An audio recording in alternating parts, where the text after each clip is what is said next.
저는 사실 음식에 소질이 없었어요. 이런 제가 식당을 운영하게 된 것은 부모님 때문이었습니다. 외동딸로 태어난 저는 정말 어와둥둥 금지우겹 외동딸로 자랐죠. 하고 싶은 것들은 뭐든 다 할 수 있었고 싫은 것들은 하지 않으며 자랐죠.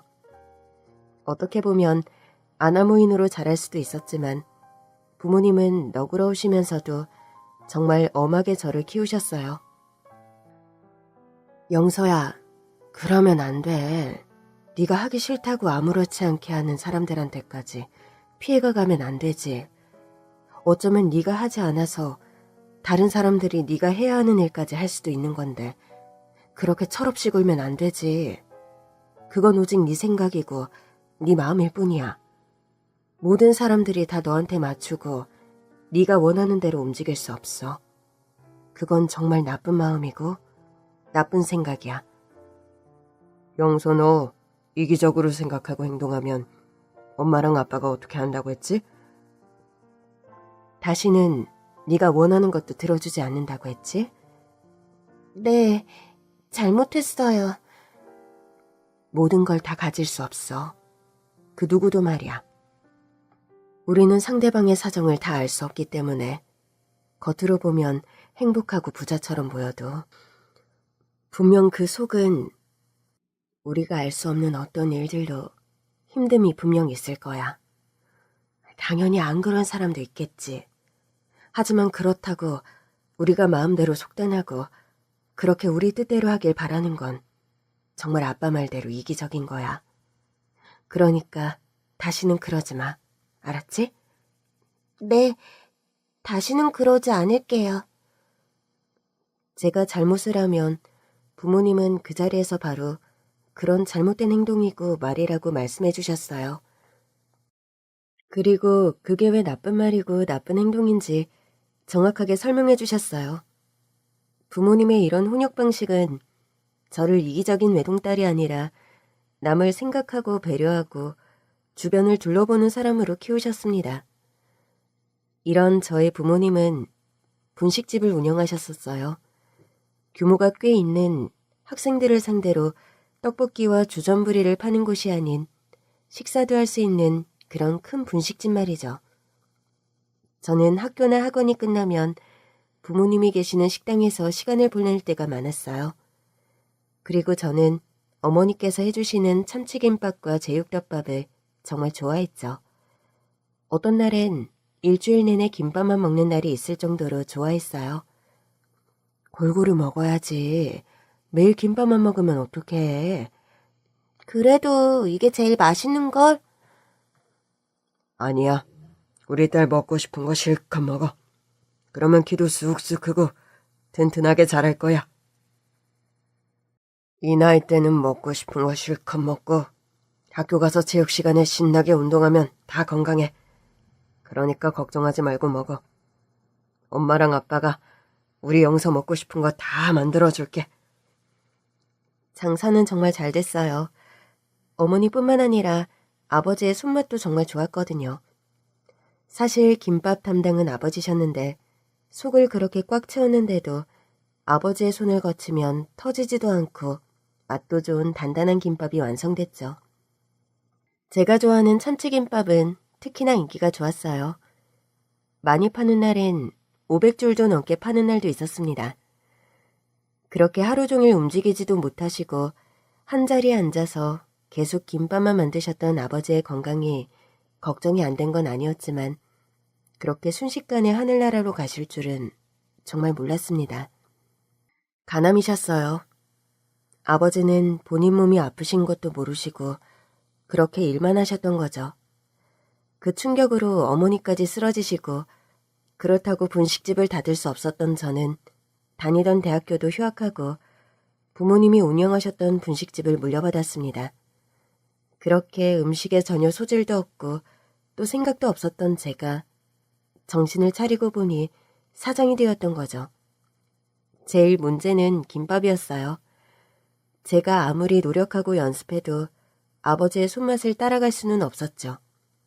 꽤 큰 규모였던 음식점을 그 근처 작은 곳으로 옮기고 사람들을 수소문해 김밥을 잘 마는 분을 모셨지만 모두 아버지의 손맛이 그립다며 점점 김밥을 찾지 않았습니다. 그래서 결국 메뉴에서 김밥은 사라지고 손님도 전보다 절반 정도 줄었죠. 저는 혹시 내가 어렸을 때 잘못을 많이 저질러서 이런 일이 생기는 걸까 하는 생각이 들었어요. 사실 지금 생각해보면 저는 그렇게 큰 잘못을 저지른 적도 없고 사람 마음에 상처를 준 적도 없이 착하게 살았는데도 말이죠. 그냥 그때는 마음이 그랬어요. 모두 제 잘못 같고 저만 잘하면 다시 손님들도 분식집에 많이 찾아와 줄 것 같은 그런 마음. 그래서 주말마다 봉사활동을 다니기 시작했어요. 약간의 속죄하는 마음도 있었죠. 무료 급식소를 찾아가 배식 봉사를 시작한 저는 정말 다양한 사람을 만나기 시작했죠. 무료 급식소를 찾는 대부분의 사람은 정말 오늘을 사는 내일이 없어 보이는 분들이 많았어요. 물론 일주일에 한 번 봉사활동을 가는 제가 이런 모습을 보는 건 어쩌면 편견일 수도 있겠죠. 하지만 정말이지 그곳에서 마주하는 분들은 얼굴에 아무것도 남아있지 않은 분들이 많았어요. 인생을 살면서 정말 여러 가지 감정을 느끼게 되잖아요. 그게 기쁨이든 분노든 슬픔이든 감추려고 해도 분명 얼굴에 드러나기 마련인데 그런 감정조차 남아있지 않은 메마른 분들이 많았죠. 눈빛 역시 삶에서 무언가 중요한 것을 잃어버리고 또 잃어버려 아무것도 남지 않은 정말 공허함도 남아있지 않는 그런 분들이었어요. 밥때가 되어서 밥을 먹고 그냥 의식하지 않고 저절로 몸이 움직이는 사람들. 그런데 그분은 달랐어요. 항상 거의 마지막에 와서 밥을 받아가던 그 아저씨는 정말 눈빛이 형형했고 늘 감사하다는 인사를 남기셨죠. 처음 든 생각은 저분은 아무리 봐도 노숙자가 아니신 것 같은데 왜 무료급식소를 찾아오시지? 이 생각이었어요. 혹시 잠입수사하는 경찰 그런 건가? 그런 생각도 했었죠. 그리고 이분과 이야기를 나누게 되는 어떤 일이 발생합니다.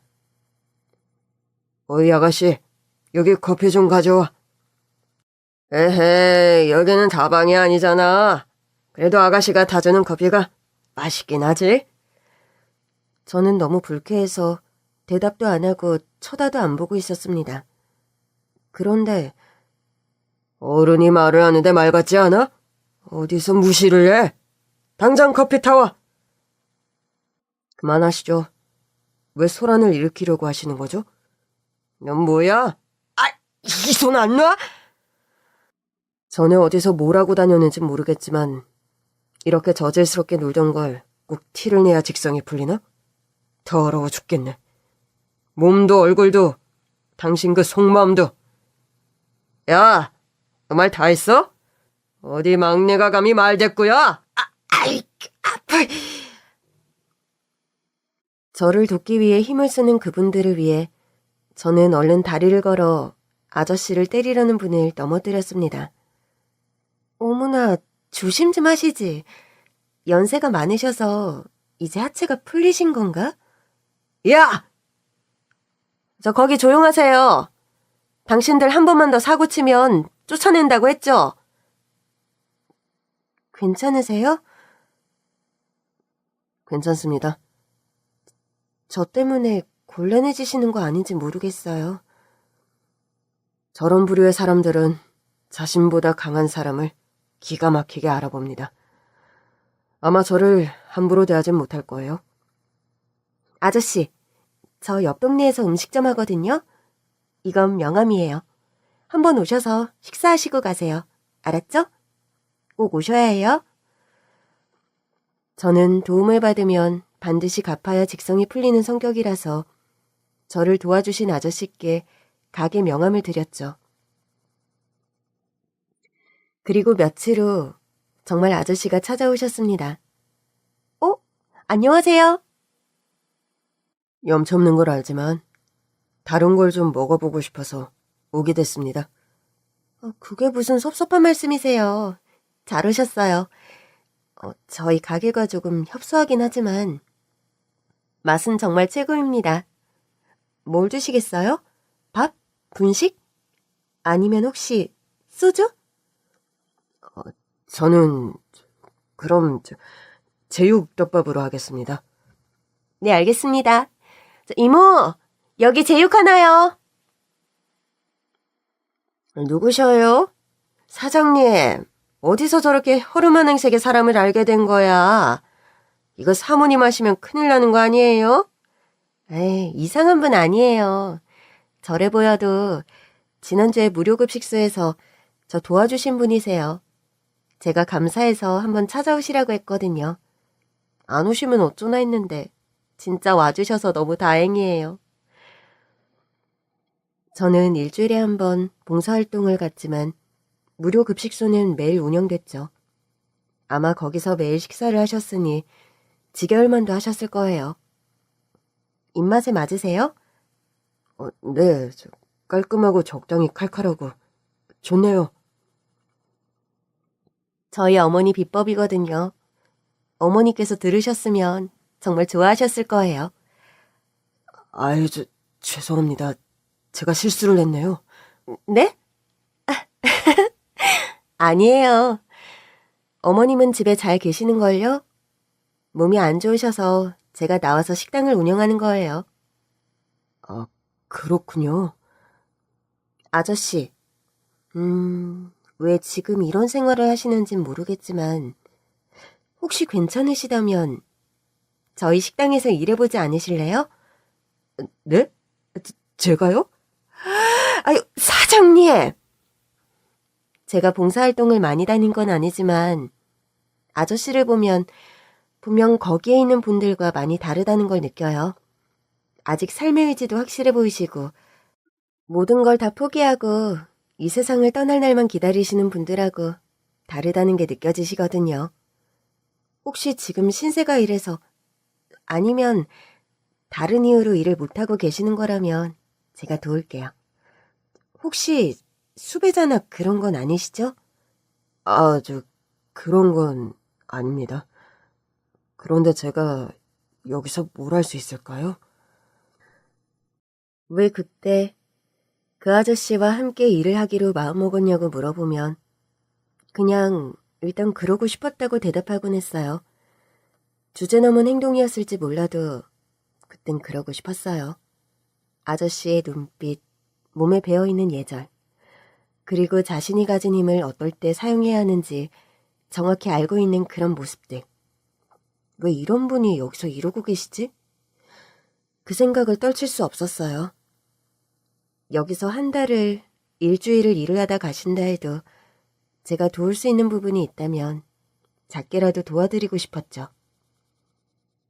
제가 여기서 어떤 일을 할 수 있을까요?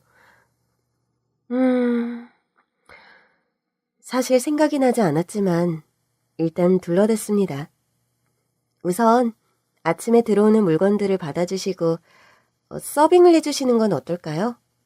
점심시간과 저녁시간은 정말 바쁘거든요. 아버지가 말아주시는 김밥처럼 맛있는 김밥을 아직 팔진 못했지만 그래도 가게에 손님이 예전처럼 많아지고 있는 참이었습니다. 아저씨, 칼을 다루실 수 있거나 그런 건 아니시죠?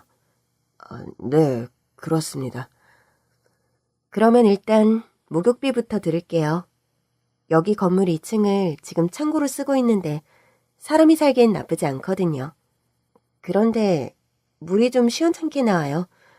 목욕은 목욕탕에 가셔서 하시는 게 훨씬 좋아요. 여기 목욕비랑 약간의 가불입니다. 옷도 새 옷으로 갈아입고 오세요. 그럼 내일 뵙겠습니다. 그리고 다음날 정말 몰라보게 달라진 아저씨가 가게에 나타났습니다. 우와, 저 못 알아볼 뻔했잖아요. 깨끗한 옷은 물론 면도까지 하니 꽤 잘생긴 얼굴이 나타났습니다. 우선 우리 가게 메뉴부터 숙지하세요. 그리고 우리 가게엔 테이블마다 벨이 장착되어 있지 않아요. 그래서 테이블 순서대로 번호도 외우셔야 합니다.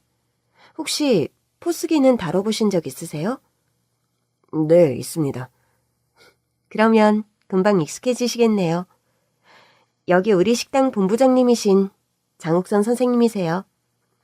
저희 부모님이 가게를 하실 때부터 함께 해주신 분입니다. 우리 장 선생님께서 더 알려주실 거예요. 그럼 우리 잘해봐요. 네, 열심히 해보겠습니다. 그리고 저와 식당은 아저씨 덕을 톡톡히 보기 시작했습니다. 여기 제육덮밥 하나 주세요. 다른 건 더 필요한 건 없으시고요? 오늘 우동 육수가 아주 괜찮게 뽑혔습니다. 그러면 우동도 주세요. 네, 금방 가져다 드리겠습니다. 골목을 돌아 모퉁이에 있는 가게에 아주 멋있는 중년이 서빙을 보고 있다는 소문이 나기 시작한 거예요. 그래서 아저씨는 어쩌다 보니 동네 스타가 됐고 아름아름 소문이 퍼져 식당에 많은 손님들이 찾아오기 시작했습니다. 아저씨의 손님 다루는 기술은 정말 최고였어요. 그냥 동네의 작은 음식점일 뿐인데 아저씨가 손님들을 상대하는 모습은 꼭 호텔 식당에서 볼 수 있는 그런 모습이었죠. 그래서 저는 슬슬 궁금해지기 시작했어요. 아저씨의 과거가요. 하지만 어떤 사연이 있는지 쉽게 물어볼 수는 없는 일이죠. 그런데 일이 터졌습니다. 거기 학생 조심해요. 저는 아저씨와 계속 무료 급식소 봉사를 나갔어요. 그곳에서 같이 일하시는 분들은 아저씨의 변화된 모습에 모두 놀라 입을 다물지 못했었죠. 그것 봐. 내가 수염이랑 덥수룩한 머리 걷어내면 엄청나게 잘생긴 얼굴 나올 거라고 했잖아. 그런데 어떻게 친해지게 된 거야? 뭐 그런 거야? 에이, 아니에요. 저번에 아저씨가 저 구해주셔서 감사해서 식당에 한번 모셨는데 그때 계속 저희 식당에서 일하실 생각 없냐고 물었더니 좋다고 하시더라고요. 그래서 지금 식당 홀 맡아서 일하고 계세요. 그렇게 저는 함께 봉사 나온 사람들과 얘기하는 중이었고 아저씨는 사람들이 돌아간 자리를 치우고 있었죠. 그런데 갑자기 자동차가 브레이크를 밟는 끼익 하는 소리가 나더니 둔탁하게 부딪히는 소리가 나는 겁니다. 아저씨! 그리고 아저씨가 한 아이를 안고 차 앞에 쓰러져 있었죠. 아저씨, 괜찮으세요? 아이를 살려야 해. 어서! 네, 119에 신고할게요. 덜덜 떨리는 손으로 휴대전화를 꺼내 119는 물론 경찰에도 여기 사고가 났다고 신고했죠. 다행히도 아저씨가 구한 아이는 큰 부상 없이 며칠만 입원하면 된다고 했고 사고를 낸 차주는 죄송하다며 원하시는 대로 다 해드리겠다는 말을 했습니다. 아저씨, 괜찮으세요? 아저씨와 가게로 돌아온 저는 놀란 마음을 진정 못 시키고 있는 아저씨가 너무 걱정이었어요. 또 이럴 수 없었어. 네? 그렇게 사고로 아이를 또 잃을 수 없었다고. 그러면서 아저씨가 꺼낸 아저씨의 과거 이야기는 정말 파란만장했습니다. 사장님의 짐작대로 저는 호텔에서 일한 경험이 있어요. 잘 나갔죠. 돈도 많이 벌고 그때 지배인으로 있었던 여성이 제 아내입니다. 마음이 잘 맞았고 무엇보다 둘 다 일하는 센스가 좋아서 호텔에선 아주 환상의 짝꿍이라고 했을 정도였죠. 결혼해서도 마찬가지였어요. 우리는 딸 하나를 낳았고 알콩달콩 잘 살았어요. 혹시라도 아내의 경력이 단절될까봐 제가 먼저 나서서 육아휴직을 쓸 정도였죠. 그만큼 아내와 딸을 사랑했어요. 그런데 그 일이 생겼어요. 어떤 일이요? 주말이었어요. 딸아이가 놀이공원에 가서 회전목마도 타고 호랑이도 보고 싶다고 사자도 보고 싶다고 해서 세 식구가 다 같이 소풍을 나섰죠. 그런데 갑자기 중앙선을 침범한 트럭이 우리 차를 향해 달려왔고 저는 인원님껏 피했지만 역부족이었어요. 이 말을 하는 아저씨는 정말 괴로워 보였어요. 팔 볼래요? 팔이요? 아저씨가 긴팔 소매를 걷자 왼쪽 팔에 엄청 긴 상처가 보였습니다. 차 사고가 나면서 다친 상처죠. 저는 이렇게 팔을 다쳤고 아내와 딸은 세상을 떠났습니다. 세상이 너무 미웠고 아무것도 할 수 없는 무력감이 너무 싫었어요. 그렇다고 내 마음대로 이 세상을 떠날 수도 없고 저는 그래서 삶을 포기했습니다. 아내도 딸도 없는 그런 삶, 저에겐 무의미했으니까요. 살아서 뭐라고, 돈은 벌어서 또 뭘 합니까? 그래서 그렇게 떠돌이 생활을 했어요. 언젠간 하늘에서 나를 데려가겠지. 그런데 얼마나 질긴 목숨인지 아직도 이렇게 살아 움직이고 있네요. 그래서였을까요? 아저씨가 꼬마 여자아이를 구하러 뛰어든 게. 또 그렇게 무력하게 누군가가 떠나는 걸 볼 자신이 없었어요. 저 아이를 구하고 나도 우리 가족에 있는 곳으로 가면 되겠구나 생각하며 몸을 던졌는데 이번엔 상처 하나 없이 이렇게 살아 돌아왔습니다. 참, 하늘도 무심하시지. 저는 더 이상 이번 삶에선 하고 싶은 게 없고 할 필요도 없어요. 그런데 사장님을 만나고 또 이렇게 어지저지 삽니다. 네. 이렇게 사는 게 정말 가족들이 바라는 일일까요, 아저씨? 잘 생각해보세요. 이렇게 나 자신을 스스로 챙기지도 않으면서 망가져 사는 게 진짜 가족들이 원하는 일이라고 생각하세요? 저는요, 원래 미대에서 자동차 디자인을 배웠어요. 그 길로 가고 싶었고요. 그런데 갑자기 아버지가 돌아가시고 어머니도 병으로 누우시고 이 식당을 버릴 수 없었어요. 그래서 이렇게 맞지 않는 옷을 입고 그래도 어떻게 살아보려고 아버지와 어머니가 꾸렸던 이 식당을 버릴 수 없어서 이렇게 일하고 있어요. 아저씨, 이렇게 사시면 안 돼요. 누가 챙겨주는 사람이 없다고, 가족이 없다고 모든 것을 다 포기하고 이렇게 사시면 안 된다고요. 더 열심히 살아야죠. 어떻게 보면 가족들이 선물을 주고 간 삶일 수도 있는데 이렇게 허투루 보내실 거예요? 네? 그때 아저씨는 정신이 번쩍 들었다고 하더라고요. 가족이 선물로 주고 간 남은 나의 삶.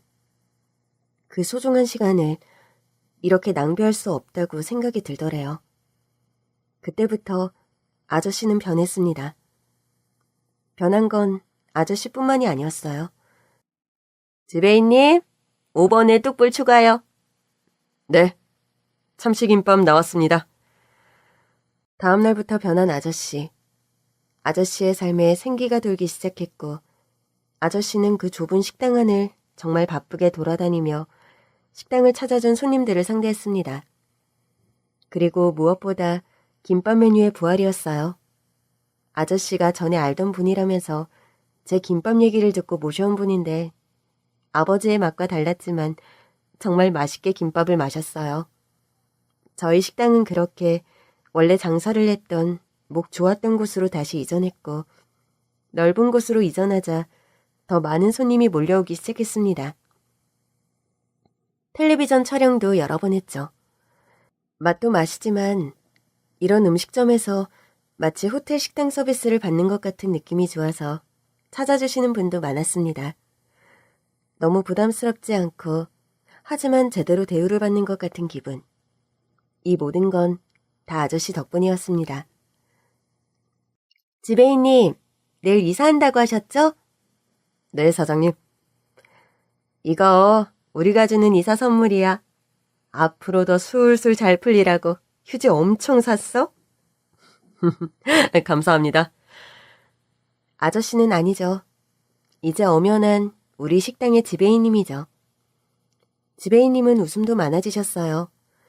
표정도 정말 풍부하고 다양해지셨죠. 이제 정말 사람 같달까? 전엔 너무 여유도 없고 굉장히 날카로웠었는데 어느 순간 동글동글해지시면서 서글서글한 눈매가 드러나더니 이젠 우리 식당에 없어서는 안 될 분이 되셨습니다. 영서야, 엄마, 어떻게 여기까지 나왔어? 집이 너무 답답해서 나왔어. 나 그래도 오늘은 직접 운전도 하고 왔어. 정말? 오랜만에 운전했는데 무섭진 않았어? 엄마가 운전 경력이 몇 년인데 그게 무섭겠니? 안녕하세요. 저는 영서 사장 엄마입니다. 아이고, 사모님, 정말 오랜만이에요. 장 여사님, 잘 지냈어요? 아이고, 그럼요. 다시 이곳으로 이사 오고 나서도 얼마나 장사가 잘 되는지요. 예전 두 분 사장님 계실 적 같아요. 그때도 손님이 많이 밀려와서 허리 펼 시간 없이 일했었는데. 그러게요. 우리 딸이 잘하는지 모르겠어요. 당연히 잘하고 있습니다. 사장님께서 잘해주시니 손님이 많이 오시는 거죠.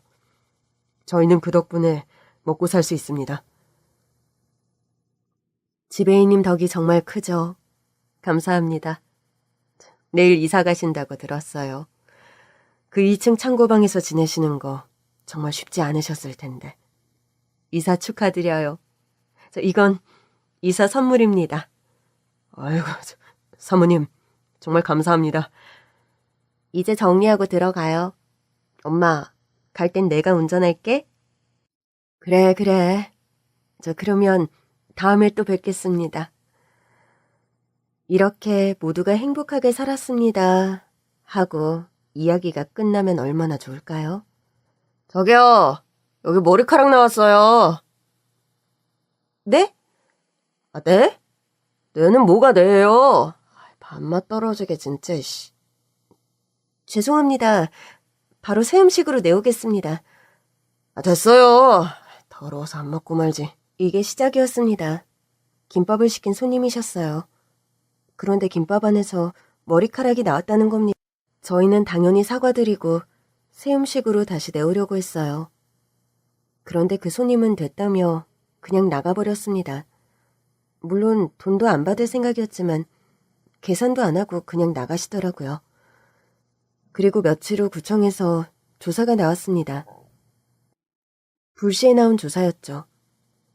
위생상태 점검하러 나왔습니다. 네? 네네. 이쪽으로 오세요. 그리고 소문은 걷잡을 수 없이 퍼졌어요. 우리 가게에서 벌레가 나왔다. 구청에서 나와 조사하고 영업정지를 당했다. 이제 여기서 나가야 한다. 별하별 소문이 다 돌았습니다. 그 소문 때문인지 손님들도 점점 줄기 시작하면서 가게도 위태로운 상황으로 빠졌죠. 당연히 모두 거짓 소문이었어요. 저희는 문 앞에 호소문도 붙이고 그런 거 아니라고 아무리 얘기해봤지만 손님들은 정말 냉정했습니다. 정말 원래 오던 손님 절반, 그 절반의 또 절반. 말 그대로 파리만 날렸죠.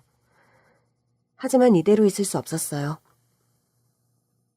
월세도 매달 내야 했고 직원과 아르바이트생들 월급도 줘야 했어요. 그리고 가게를 이전하면서 대출받은 게 있어서 이자도 내야 했죠. 저는 우선 살고 있는 집부터 옮겼어요. 다시 전셋집으로 옮기고 나온 돈으로 급한 불부터 껐죠. 하지만 일은 쉽게 해결되지 않았어요. 이제 나가줘야겠어. 네? 아직 계약 기간 남았잖아요. 이제 5개월 정도 남았는데 그래도 미리 빼줬으면 좋겠어. 보증금은 바로 줄게. 지금 공실로 두겠단 말씀이세요? 아무래도 위생적으로 문제 있는 가게가 있는 것보단 차라리 공실이 좋을 것 같아. 솔직히 여기 영서식당 덕분에 우리 상가도 사람 많이 와서 좋긴 했는데 이젠 그렇지도 않고. 그리고 여기 깨끗한 거 마냐는 문의 전화가 너무 많이 와. 다른 입주 업체들한테도 피해가 너무 많이 가고 있어. 나도 미안한데 준비되는 대로 가게 빼줬으면 좋겠어. 대체 이게 무슨 일인지 저는 믿을 수가 없었어요. 다들 아까 들어서 알겠지만 저희는 이사 가야 해요. 아마 이사 간다면 지금보다 훨씬 작은 공간에서 장사를 하겠죠. 그래서 여기 계신 모든 분을 다 모시고 갈 수가 없어요. 죄송해요. 사장님, 그러면 저희 월급은요? 그건 걱정하지 마세요. 이번 달 말까지 전부 입금해 줄 거예요. 그것도 미안해요. 정말 미안해요. 지금보다 훨씬 위치도 좋지 않고 작지만 간신히 식당을 구해 이사를 마쳤죠.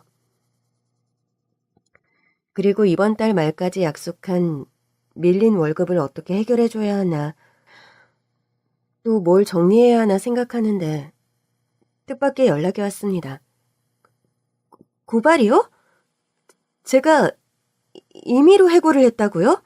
월급이 밀린 건 맞는데 그건 이번 달까지 전부 지급해주기로 약속했어요. 그리고 전 직원들을 임의로 해고한 적이 없습니다. 직원 중 누군가가 저를 노동청에 고발한 겁니다. 너무 놀라고 당혹스러웠어요. 대체 이 일을 어떻게 해결해야 하지? 위생적으로 좋지 않다는 소문도 이제 간신히 사그러들었는데 이젠 악덕 사장이라는 이미지까지 얻게 생겼으니 정말 앞이 깜깜했어요. 누군지 알 것 같군요. 네? 지배인이 알겠다고? 누군데? 그게 누군데? 당장 잡아와야지. 저기 앉아 있잖아요. 그때 저는 김밥 담당자님과 눈이 마주쳤고 담당자는 눈이 마주치자마자 도망가려는 걸 장 선생님이 붙잡아왔습니다.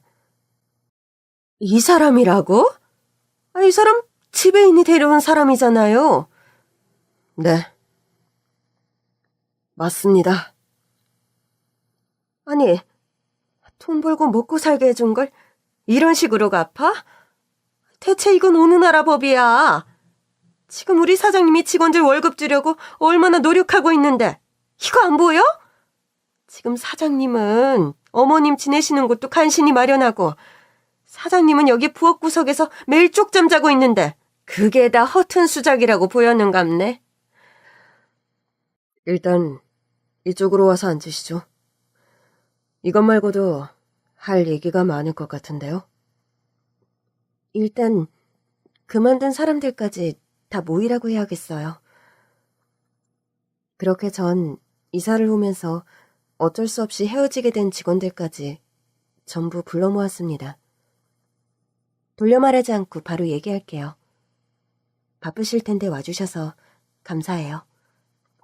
사장님께서 부르셨는데 당연히 와야죠. 맞아요. 저희 다른 곳 가서는 여기만큼 벌지도 못해요. 정말 고마워요.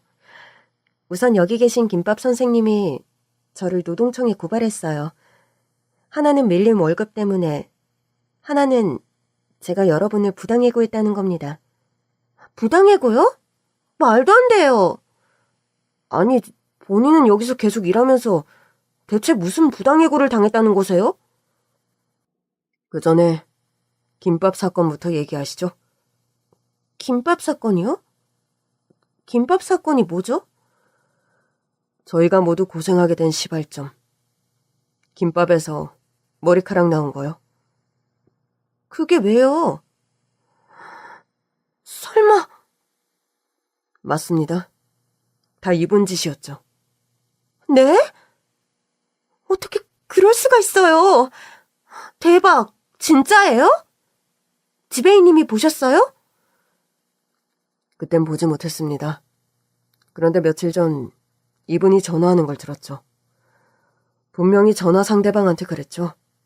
망할 날이 머지 않았어. 머리카락이든 벌레든 한 번만 더 나오면 완전 끝이야. 라고 말이죠. 이거 완전 계획범죄였잖아. 당신 진짜 미쳤어? 제정신 맞냐고? 대체 뭐 때문에 그런 짓을 저지른 거야? 여기 있는 사람들 당신 때문에 다 고생하고 있잖아. 사장님, 안 되겠어. 맞고서 들어가자고. 우리 망하게 한 원흉이 여기 있었네 아주. 그래놓고 어디서 뻔뻔하게 여기까지 따라와서 또 장사를 하려고 들어? 입 달렸으니까 변명 좀 해봐. 그러게요. 이게 다 사실이에요? 사실이라면 확실하게 얘기해주세요. 아, 그래요. 내가 그랬어요. 이게 다 당신 아버지 때문이야. 당신 아버지가 싸준 김밥 먹고 우리 아들 식중독 걸려서 얼마나 고생했는 줄 알아? 그 아들이 세상을 떠나기라도 했나요? 혹시 그때 손님으로 왔던 사람이 아들인가요? 그래요? 그래, 맞아. 그런데 사과만 하고 말았다고? 말 똑바로 해. 당신 잊었어? 나 그때도 우리 사장님 옆에 있었어. 사장님이 여름이니까 바로 드시라고. 안 그러면 냉장고에 넣었다가 달걀물 입혀서 구워 먹어도 맛있으니까 그렇게 먹으라고 하는 거 나 다 들었어. 지금 사장님은 어려서 모르는 이야기죠. 내가 마저 설명할게요. 그리고 며칠 뒤 김밥 먹고 아들이 탈이 났다고 식당 와서 난리를 쳤어. 아주. 물론 그건 사장님 잘못이 아니라 한여름에 김밥 사서 냉장고에 넣어놓지도 않고 하루 종일 들고 돌아다니다가 쉰 김밥을 먹인 이 사람 잘못이었다고. 그런데도 당시 사장님은 미안하다, 돈 물어줘, 병원비 다 대줘. 그건 잊었나 보지? 난 더 확실한 보상을 원했다고? 어떤 보상이요? 그 얘기를 저희 아버지한테 확실하게 말씀하셨나요? 그런데도 아버지가 보상을 안 해주셨다고요? 그리고 그걸 여태 마음에 품고 있다가 복수한답시고 지금 이러신 거세요? 네? 여기 사람들 다 고생하는 거 안 보이시냐고요? 차라리 저한테 따라오지 그러셨어요. 왜 다른 사람들까지 다 고생시키냐고요? 대체 왜요? 괜찮아요. 사장님, 숨 쉬세요. 일단 죄송해요, 사장님. 저는 이런 일이 있는 줄 모르고 이분이 손맛이 좋다고 해서 데려온 건데 이런 사연이 있었으면 안 데려왔을 겁니다. 아니에요. 이분은 지배인님이 데려오지 않았어도 분명 어떤 식으로든 일을 쳤을 거예요. 그래서 어떤 보상을 원하셨던 거예요? 솔직히 말해보세요. 그때 보상은 충분히 받으셨죠? 네. 그런데 왜 그러신 거예요? 저는 사실 전 사장님이 계실 때 뒷골목에서 김밥 장사를 하고 있었어요. 그런데 이 집이 생기면서 저희는 손님을 모두 잃었어요. 다 이 가게 때문이라고요. 웃기는 소리 하지 마요. 그때 바퀴벌레 나와서 임시 휴업한 그 가게지? 그러니까 우리 식당도 똑같이 벌레 나왔다고 소문낸 거잖아. 아니야? 내 말이 틀려? 그래, 다 맞아. 사실 음식 맛도 없었고 위생도 철저하게 하지 않았어. 그런데 지배인이 어디서 소문을 듣고 왔는진 모르겠지만 자신이 일하는 가게에서 김밥을 팔고 싶은데 혹시 와서 김밥을 말아줄 수 있냐고 물어보잖아. 내가 이 기회를 놓칠 것 같아? 너무 억지를 부리시네요. 저희 부모님은 그냥 정직하게 장사를 하셨을 뿐이에요. 음식점이 깨끗해야 하는 건 당연한 거고요. 하지만 저도 사과드릴게요. 제가 제대로 월급을 지급해드렸어야 했는데 사실 김밥 실장님뿐만이 아니라 다른 분들이 저를 노동청에 신고하셨어도 저는 할 말이 없어요. 정말 죄송합니다. 반드시 이번 달 마지막 날 그동안 드리지 못한 모든 월급 꼭 넣어드릴게요. 사실 저희도 돈을 못 받아서 힘들었어요. 노동청 안 알아본 거 아니고 신고하면 어떻게 되는지 다 알아봤죠. 그래도 사장님께서 어쨌든 며칠 늦어도 계속 조금씩 월급을 넣어주셔서 생활할 수 있었어요. 그런데 이런 일이 있을 거라곤 정말 생각도 못했어요.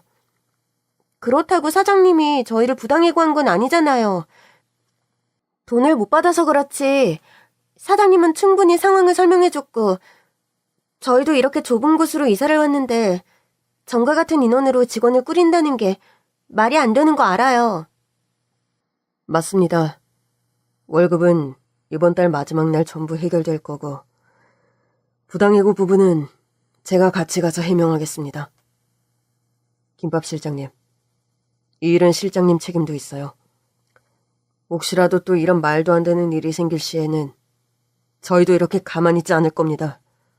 명성이 떨어진 걸 다시 올리려면 역시 맛으로 승부해야겠죠?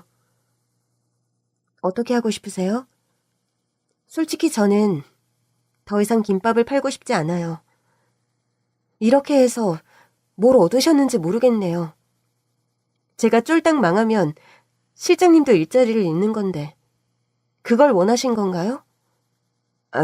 그건 아니지만 그러면 저에게 돈을 뜯으려고 하셨어요? 그거야말로 불법인 건 아시죠? 그리고 며칠 후 저는 지배인 장 선생님과 노동청을 찾았고 저뿐만 아니라 두 분이 같이 증언해줘서 일은 잘 마무리됐습니다. 하지만 씁쓸한 기분은 사라질 기미를 보이지 않았죠. 영서야, 사람의 인생엔 늘 굴곡이 있는 거야. 어쩌면 우리가 가져갔어야 할 업보였는데 네가 그걸 짊어졌구나. 아니야, 엄마. 언젠간 이렇게 돌아올 일이었다면 내가 겪는 게 나아. 그리고 다행히 그 자리에 장 선생님도 계셔서 얼마나 든든했는지 몰라. 나도 모르는 이야기에 어버버하고 있었는데 다행히 장 선생님이 그때 일을 다 기억하고 계시더라고. 정말 감사한 분이지. 분명 여기보다 훨씬 좋은 환경에서 일하실 수 있는 분인데 끝까지 우리와 함께 해주시니 얼마나 감사하니? 엄마가 조만간 찾아뵈어야겠구나. 힘든데 너무 무리하지 마요. 엄마 이제 괜찮아? 너무 집에만 있으려니까 몸이 근질근질해. 매일은 아니더라도 가끔씩 나가서 가게도 살펴보고 우리 딸 잘하고 있나 감시도 하고. 지금까지 하는 거 못 봤어요? 당연히 알지. 우리 딸 정말 노력하고 있는 거 왜 모르겠어? 그런데 엄마는 우리 영서가 이런 일에 너무 몰두해서 중요한 걸 놓치지 말았으면 하는 거야. 이 일도 결국엔 과거가 될 일이고 마무리 지었으면 거기서 끝내고 더 이상 더 깊숙하게 생각하지 말아야 해. 그래야 앞으로 나아갈 수 있어. 오늘 벌어진 이 모든 일들도 결국 내일이 되면 과거가 되잖아? 그렇지? 응, 알았어, 엄마. 너무 상심하지 않을게. 어쨌든 일은 잘 마무리된 거지? 응. 걱정 끼쳐드려서 죄송해요, 엄마. 뭐가 죄송하니? 이런 일 저런 일 그런 일이 생겨야 삶이 재밌지. 우리 딸 노동청에도 다 가보고 인생 공부 제대로 했네. 결국 김밥 실장님은 일을 그만두셨습니다. 모두가 그만두고 식당엔 장 선생님과 지배인님 그리고 저만 남았죠. 저희 이제 뭐 먹고 살죠? 사장님, 이제 장사 안 할 거야? 그러게요. 때려칠까요? 장 선생님도 이제 다른 곳에서 월급 더 많이 받고 좋은 환경에서 일하셔야죠. 장 선생님 음식 솜씨 너무 아까운데? 바보야. 진짜 실력자는 우리 지배인이야. 네? 어제 나한테 만들어줬던 거 다시 만들어서 어서 사장님도 맛보게 해요. 빨리. 지배인님이 음식을 하셔요? 당연하지. 음식 맛이 얼마나 좋은 줄 알아? 나 어제 먹어보고 기절하는 줄 알았어. 그리고 지배인님이 만들어 오신 음식은 무려 양장피와 유산슬이었습니다. 맙소사, 이 음식들이 이렇게 간단하게 뚝딱 만들 수 있는 음식이었어요?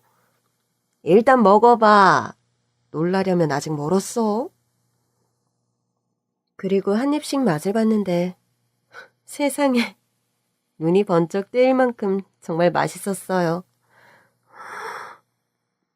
세상에, 이거 진짜 지배인님이 만드신 거 맞아요? 진짜예요? 대박, 진짜 맛있어요. 어디서 배달시킨 거 진짜 아니죠? 에헤이, 우리 사장님 속고만 사셨나? 내가 어제 옆에서 만드는 걸 다 봤는데 진짜 맛있지? 아니지, 이거 어디서 배우신 거예요? 지배인님은 쑥스러우신지 뒷머리만 극적이고 있더라고요. 빨리 말씀해 주세요. 사실은 저는 S호텔 중식당 메인 요리사 출신이에요. 네? 아, 그것 봐. 내가 그럴 줄 알았다니까. 내가 이 양반 서빙할 때부터 심상치 않다고 생각했었는데 역시 그랬어. 그런데 왜 그만둔 거야? 호텔이면 돈도 많이 줬을 텐데. 호텔에 비하면 구멍가게인 우리 식당에서 왜 이러고 있는 거야? 당신 가게를 차려도 되겠구만. 그러니까요. 저 지금 맛에 완전 감동받았어요. 이거 진짜 매일매일 먹고 싶어요. 진짜 알려주세요. 왜 여기서 이러고 계신 거냐고요. 어렸을 때 지방에서 서울로 상경했어요. 저는 학교를 더 다니고 싶었는데 집안 형편은 좋지 못했죠. 그래서 부모님이 서울로 가서 돈을 벌어오라고 했어요. 어린 나이에 공부도 못하는데 할 줄 아는 거라곤 몸쓰는 일이었죠. 그래서 무작정 눈에 보이는 음식점에 들어가서 일을 하게 해달라고 했어요. 거기가 중국집이었죠. 처음 한 건 설거지, 그 다음엔 양파 까기. 양파를 몇 개를 깠는지. 나중엔 그 양파 냄새에 코가 마비돼서 다른 냄새는 맡지도 못했었죠. 그 정도로 양파를 깠는데 주방장이 저녁에 저를 부르더라고요. 그때 처음 수타면을 쳐봤어요. 그렇게 주방 보조로 일을 시작해 그때 웬만한 중식 요리법은 다 배웠어요. 그리고 손님으로 오셨던 한 기업의 이사님이 제가 만들었던 탕수육이 맛있다며 저를 호텔 중식당에 소개시켜줬습니다. 처음 갔을 때 군기가 엄청났어요. 어느 음식점이나 그렇겠지만 불과 칼을 다루는 곳이다 보니 정신 바짝 차리고 일을 해야 했죠. 자칫 잘못하다간 엄청난 사고가 생길 수 있으니까요. 눈칫밥으로 또 선배들의 가르침으로 메인 주방장까지 올라갔죠. 그러면 아내는 당시 중식당 지배인이었어요. 사실 저는 하루 종일 주방에만 있고 아내는 홀에서 손님 맞이하기 바빠서 만나는 일은 거의 없었어요. 그래도 간혹 주문 확인하러 들어와서 카리스마 있는 모습으로 빨리빨리를 외치는 모습에 반했죠. 일 끝나는 시간도 똑같고 중간에 쉬는 시간에 얘기하면서 많이 친해졌어요. 그리고 결혼했죠. 그래서 그렇게 우리 식당에서 서빙하실 때 그런 모습으로 하셨던 거군요. 저는 혹시 지배인님이 예전에 혹시 호텔에서 일을 하신 건 아닐까 생각했었는데 이렇게 직접 요리를 하셨을 거라곤 정말 생각 못했어요. 그렇죠? 그러니까 어쩜 그렇게 감쪽같이 우리를 속일 수 있어? 일부러 그런 건 아닙니다. 용서해주세요. 호텔에선 다시 와달라고 연락 안 왔어요? 연락 많이 왔을 것 같은데요. 분명 지배인님께서 해주시는 요리가 드시고 싶어 오시는 손님들도 상당히 많았을 거예요. 이렇게 맛있는 음식을 해주시는데 안 좋아하는 사람이 있었겠어요? 그땐 저 자신을 용서할 수 없어서 어떤 제안이 와도 다 거절했습니다. 그리고 그렇게 생활하다가 사장님을 만나게 됐죠. 그러게요. 그때 왜 제 제안은 거절 안 하셨어요? 사장님 눈이 너무 맑아서요. 장사치처럼 보이지 않았죠. 그래서 하겠다고 했어요. 저에 대해서 아는 것도 없고 무리한 요구를 할 것 같지도 않아서요. 어쩌죠? 저 이제 지배인님한테 무리한 요구를 하려고 하는데. 우리 업종 바꿔요. 중화요리로요. 그달 마지막 날 저는 전 직원에 밀려있던 모든 월급을 해결하고 업종을 변경했습니다. 분식집에서 중화요리점으로요. 그리고 지점을 2개를 냈어요. 당연히 무리했죠. 여기저기서 돈도 많이 빌리고 대출도 받고 난리도 아니었죠. 하지만 저는 자신 있었어요. 이렇게 옆에 완벽한 셰프가 있는데 망할 리가 있겠나요? 첫 번째는 지배인님, 아니죠. 이젠 셰프님이죠? 셰프님이 전에 일했던 호텔 중식당 분위기에 고급스러운 음식점을 내려고 해요. 하지만 호텔처럼 진입장벽이 높지 않게요.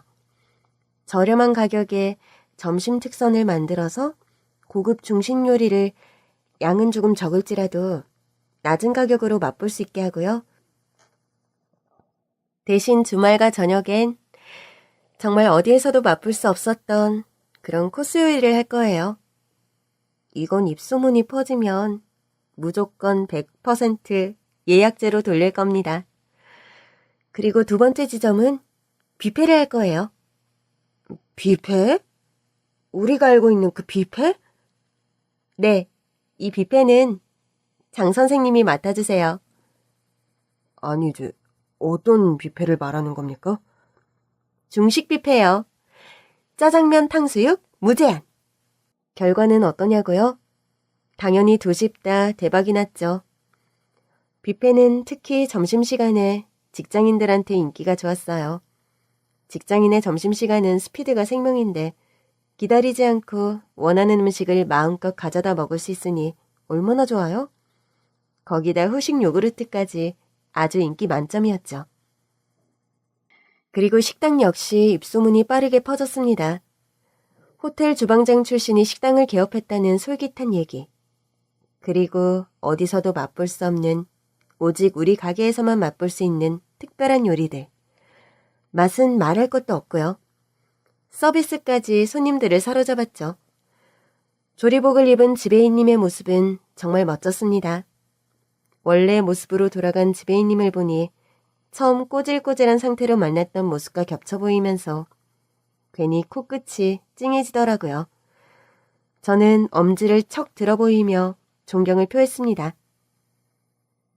우리 딸, 그림 다시 그리고 싶지 않아? 아니야, 괜찮아. 그리고 안 그린 지 너무 오래돼서 손도 다 굳었는걸? 우리 딸이 이렇게 멋지게 해내서 엄마는 정말 기분이 좋아. 그리고 항상 고마워, 영서야. 이건 내가 당연히 지켜야 할 것들이야. 아버지가 물려주신 건데 당연히 자식의 도리를 다해야지. 그리고 형편이 어려워져 그만뒀던 주말 봉사활동을 다시 시작했습니다. 대신 이번엔 무료 급식소를 찾아가는 대신 저희가 직접 푸드트럭을 끌고 맛있는 음식이 필요한 곳으로 찾아갔습니다. 자, 줄 서세요. 왼쪽은 짜장면, 중간은 짬뽕, 오른쪽은 볶음밥입니다. 탕수육과 깐풍기, 멘보샤는 먹고 싶은 만큼 적당히 이쪽에서 가져가세요. 단무지도 많이 있습니다. 올라가면 언젠가는 다시 내려와야 하겠죠? 하지만 이번엔 멋지게 착륙하고 싶어요. 모두들 건강 조심하시고요. 매일 맛있는 하루하루가 되시길 바랄게요. 그럼 안녕히 계세요.